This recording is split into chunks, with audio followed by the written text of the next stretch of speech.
Ladies and gentlemen, welcome back to the channel. Peace, love, and positivity to you.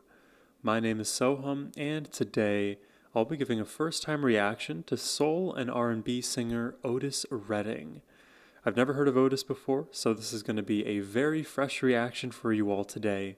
But before we dive into the three tracks here, a massive thank you goes to Russell for making this reaction request and for bringing another new artist to the channel. Just as a reminder, if you would like to request a reaction yourself, the link is in the description box below. Now, my friends, let's jump into it. This is Sitting on the Dock of the Bay.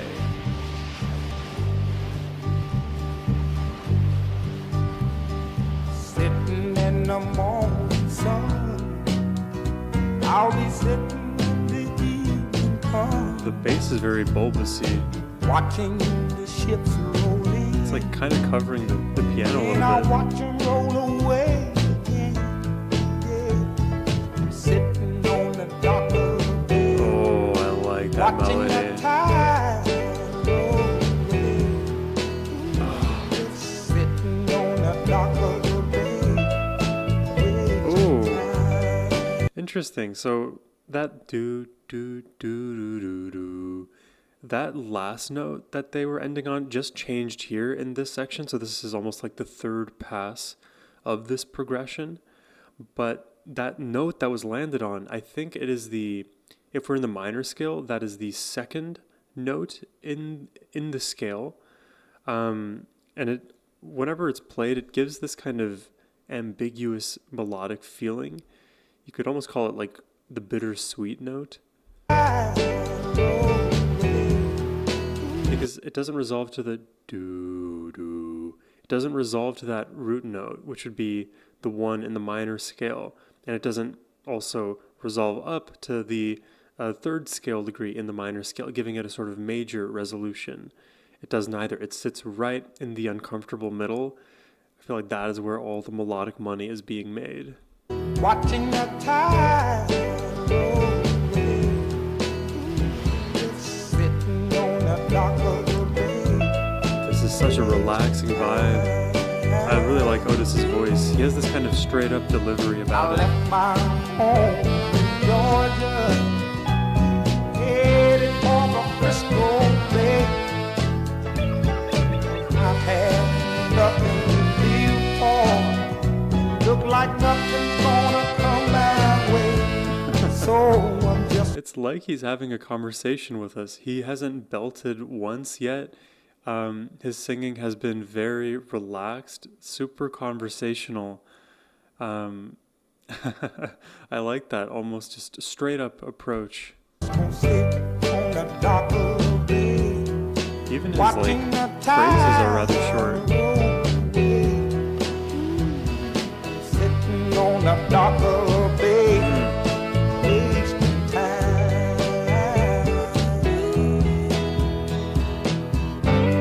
Look like nothing's gonna change. Everything still remains. He does have a lovely voice. I can't do what 10 people tell me to. He's applying just the right amount So of I pressure. guess I'll remain the same. Sitting here resting my bones. Yeah, just like live in the present moment. Take some time to recharge just to be. 2,000 miles I roam. Great run. Make this dock my home. Now I'm just gonna sit at the dock of the bay, watching the tide roll away. Sitting on the dock of the bay, wasting time.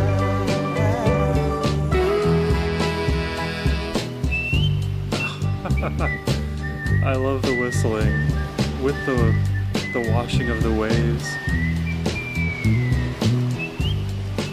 It's a very real performance. I like that it feels like we're right there with him. Yeah, he has a really lovely voice, and I had the thought like pass in my mind, so I don't know if this is crazy to say, but I'll share it with you guys.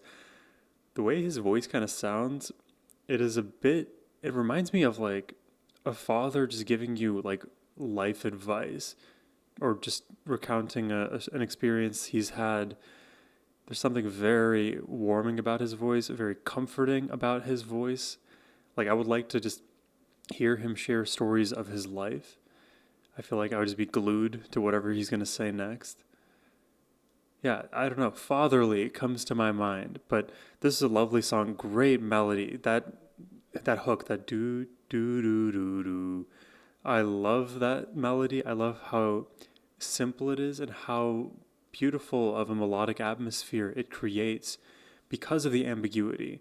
And obviously, when you have ambiguity, you want to clear it up at a different point, which kind of happens melodically when we rise with the brass and we pull even the vocal pitch up. There's a lot of nice sections in this song, and I feel like we traversed enough of Otis's range to, like, in my mind, establish that he is a great vocalist. One thing that I didn't hear from him really this go around is him like doing a lot of like vocal runs. There was like one or two that I was able to pick up on, but there weren't too many vocal runs in this, nor was there any like massive moment where he's like holding one note out for 30 seconds. A lot of his delivery was shorter. So let's see if that continues to be the case. Let's check out the second track here. We'd like for you to we're gonna slow it down this time and sing a soulful number. This song is a song that, we all ought to sing sometime. The quality of the video is great for 67. This is the love crowd, right? The love we all crowd. love each other, don't we? Peace, love, positivity. Right? Yes, Let me sir. hear you say yeah there. Yeah. All right.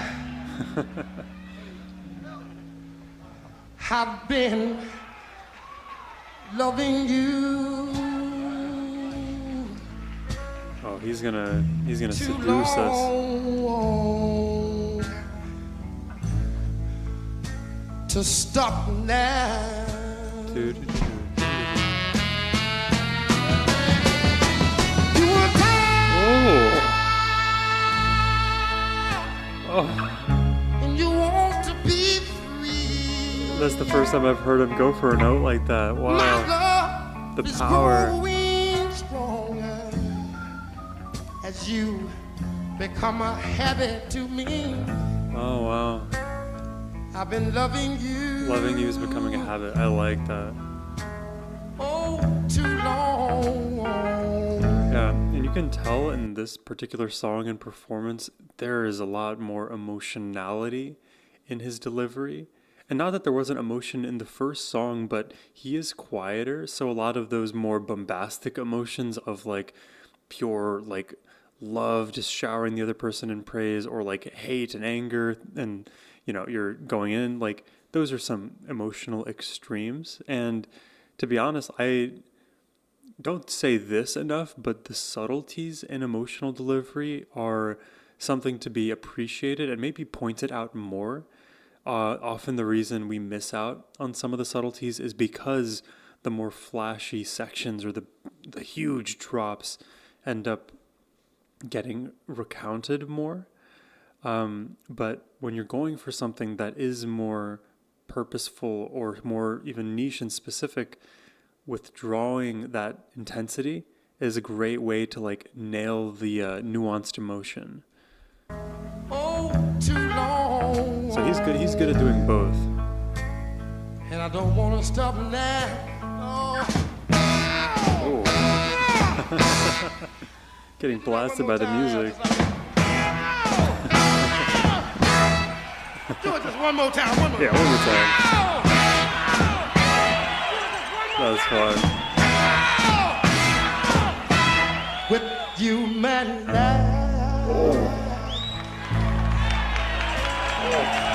has been so wonderful. Dude, what a gorgeous re-entry. I can't stop now.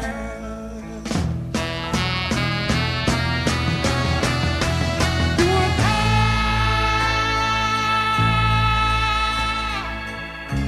and your love is growing. God. My love is growing stronger as our affair grows old. Dude, this is a crazy comment, but I am reminded, Loki, of Radiohead a little bit. I don't know why. So somebody do the psychoanalysis for me and figure out why my mind may go that way. I am loving this melody. I am loving the performance. Dude, this is cool. I'm having a little bit of trouble perfectly characterizing perfectly characterizing Otis and his voice, because I feel like there's a lot more for me to discover before I can make any truly like definitive statements. But what I can say so far is I like what he's presented to us in both of these songs. It's different for sure, substantially from one another. So I'm just wondering how much more he has for us, even in this track. Out there grows old. Ooh, I'm loving you. Oh, too long. And I don't want to stop now. No.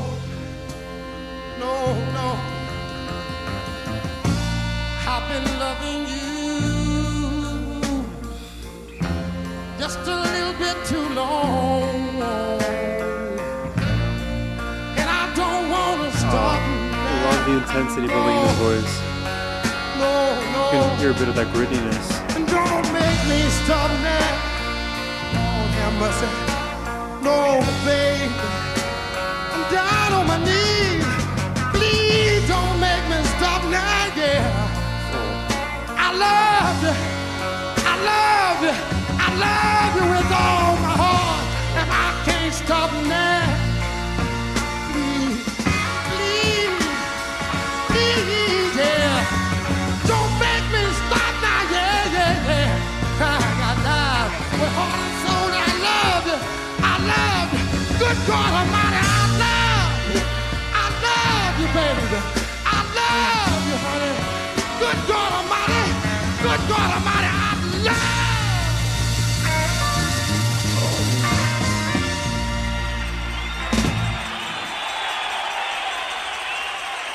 Oh my God, dude.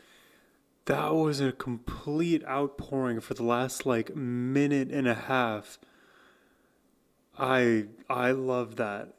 I love that. I love the intensity he brought. I love that he didn't shy away from the repetition. In fact, leaning into it is the exact thing you would want to do when it comes to love and letting love flow abundantly. You just continue to hammer it, get angry about how much you love, get excited, get exuberant, get exhausted, do all of the things just as long as it relates to the love that you have. And that is the kind of affect that if you have towards love will just flow through you in everything that you do in your life, in your days, and certainly in your vocal performances. Like, to me, Otis probably has, thousands upon thousands, tens of thousands of hours of singing practice, and probably already was naturally gifted at singing. But like with the practice, with all of the natural ability, you're going to ascend in skill.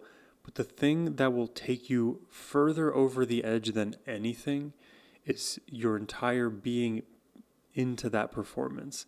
If you can only give 5%, but you give all of that 5, it still will hit harder than a manufactured 100.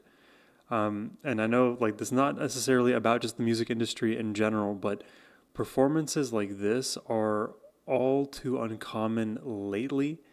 And that is why, we return to some of these classics. I had never heard of this one before, but I will be returning to I've Been Loving You Too Long. Just such a powerful, powerful display of emotion. Loved it. Let's check out the last track here. This one is Try a Little Tenderness.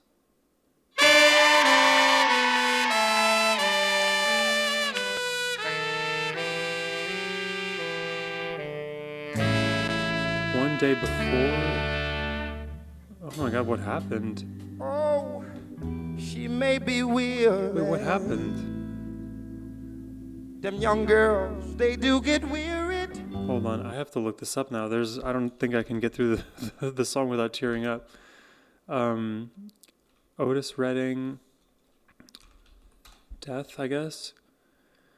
Soul legend Otis Redding died at age 26 on December 10th, 1967, when his chartered Beechcraft plane crashed into Lake Monona in Madison, Wisconsin during bad weather.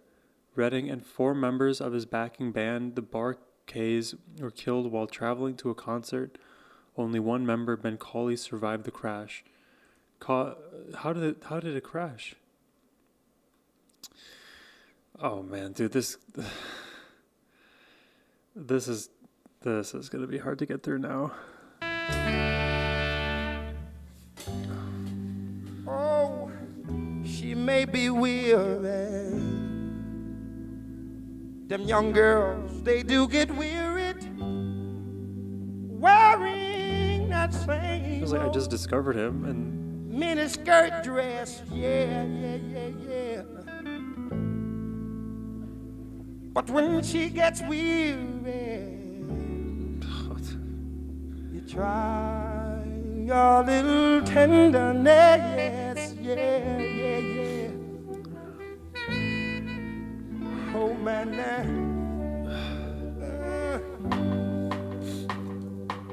now I know she's waiting, just anticipating for things that she'll never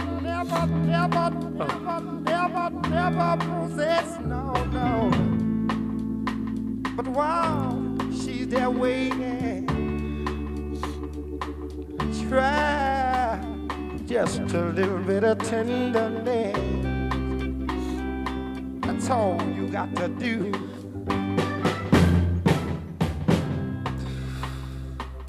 Now it might be a little bit sentimental, no. But she has her griefs and cares. she needs my tissue. Yeah. But I was not the soft expecting words, they that are to spoke have so been what gentle, happened. yeah. And it makes it easier to bear. Oh, ready, no. So sad to lose someone so great. Young girls, they don't forget it. Love you. This is such a young guy. He had such a bright future. Yes. Listen to his voice. Yeah. It's so magnetic to hear. But it's all so easy. All you got to do is try. Tenderness, yeah, man. All you got to do is know how to love her. You got to hold her, squeeze her, never leave her. Get to her, got to promise.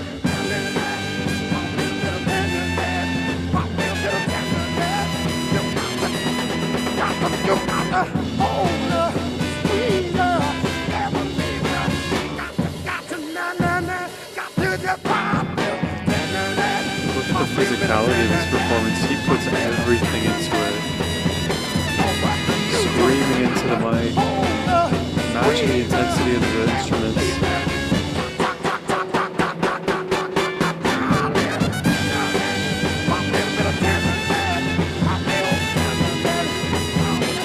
It's not like a Mexican Latin flair to it.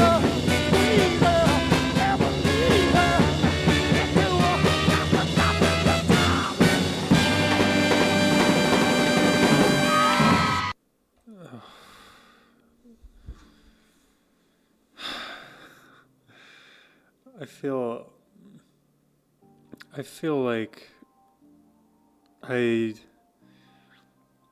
feel like I fell in love within the course of like these 20 minutes here, and had my heart broken. God, like loss of life tragedy is always an awful thing in every circumstance, and sometimes like a story or a situation will just be it will just hit you so hard, like because oftentimes we are inundated with the news, with all this negative stuff, people losing their lives and homes, and there's always these issues going on, and you're watching the news and you can grow numb to it. It's almost like our emotional reactions, we've kind of like put up a wall, because it would also be impossible to have infinite emotion for every single terrible thing that goes on, because it's just so endless. And then like one story out of the whole mix will just speak to you for some reason. I don't know why this one with Otis spoke to me so much. I think it may be just the proximity of that particular performance, and obviously the tragedy of his loss, how young he was, and the other members of his band. And I also think because the way he performed these songs, this was a great man. This was a great artist, and losing Otis was losing a timeline of beautiful things that could have existed.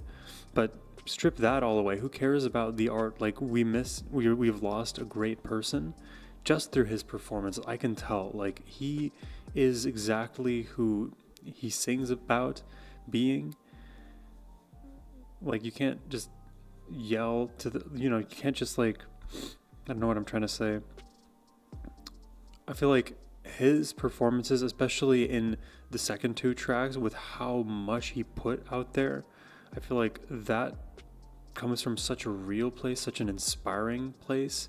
And he so quickly won over the room when he was like, revving up the audience, amping up his own emotion, and really pouring out how much love he had. Like, I don't know. I feel like that was the thing that really hooked me in, because the first song I really liked from a melodic standpoint, and felt like the reflection, and felt like, oh, this is a level beyond what I'm currently capable of expressing or understanding. And I think the second two tracks just like were a slap in the face in terms of like how much he actually brought to the table, how much he had in there. He's like, no, I was just letting you into my world. It didn't have to be all of it at once, but once you're there, then I was like really emotionally invested. And wow, finding out about his loss, just that was the additional knife. But I will definitely do more Otis Redding on the channel if you guys let me. So if you are interested in making an Otis Redding reaction request, you can do so by using the first link in the description box below. But thank you all for watching. I hope you have a wonderful rest of your day.